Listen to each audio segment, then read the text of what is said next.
Okay, problem number 13. Again, we have implicit differentiation because we have the x's and the y's all mixed together there. And let's get started with it. Okay, so we have the derivative with respect to x of sine x is equal to the derivative with respect to x of x times the quantity 1 plus tan y.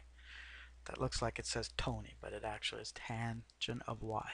Alright, as long as we're dealing with x's, it's just the same old story.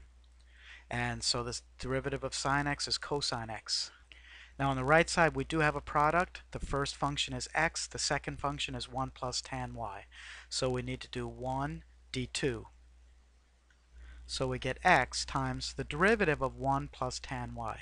Now this is a sum, so we're going to take the derivative of each piece. The derivative of 1 is just 0. The derivative of tangent of something is secant square of that thing. And that thing is y in this case.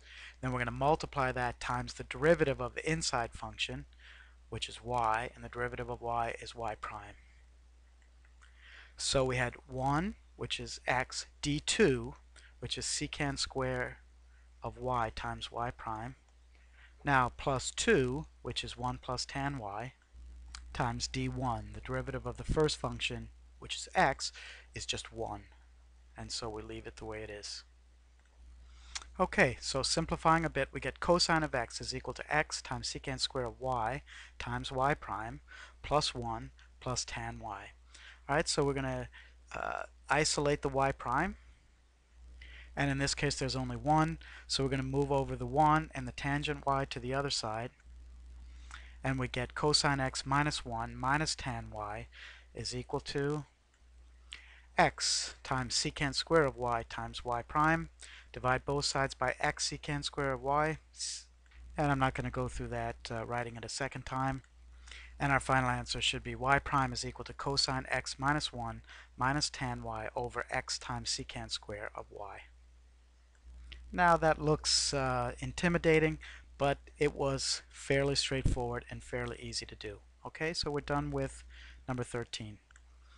Okay, number 15, y is equal to sine of xy. Again, we have on the outside we have a chain rule here. We have function composition. Outside function is sine of something. Inside function is x times y. Now x times y itself happens to be a product, so we're going to need the product rule in there. And plus we have implicit differentiation. So a lot of things happening with this, but it's going to unfold pretty straightforward. Okay, the derivative of y is just dy dx, which is just y prime. I should say the derivative of y with respect to x is just dy dx by definition.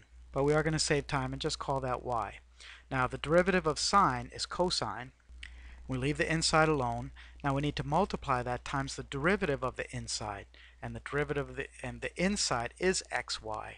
And if you recall, the derivative of xy is 1 d2, so that's xy prime, plus 2, which is y, d1, and the derivative of x is just 1, so it's xy prime plus y. That is the derivative with respect to x of xy.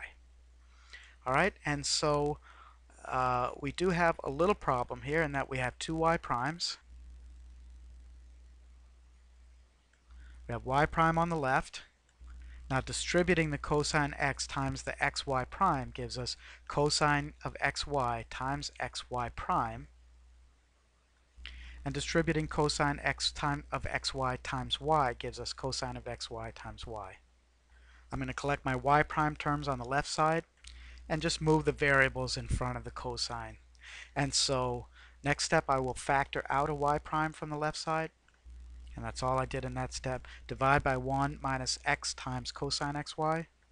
And we end up with y prime is equal to y cosine of xy divided by 1 minus x cosine of xy. Again, remember I said it's common in these types of problems to see similarities kind of backwards between the numerator and the denominator. And so that's it for 1 through 15.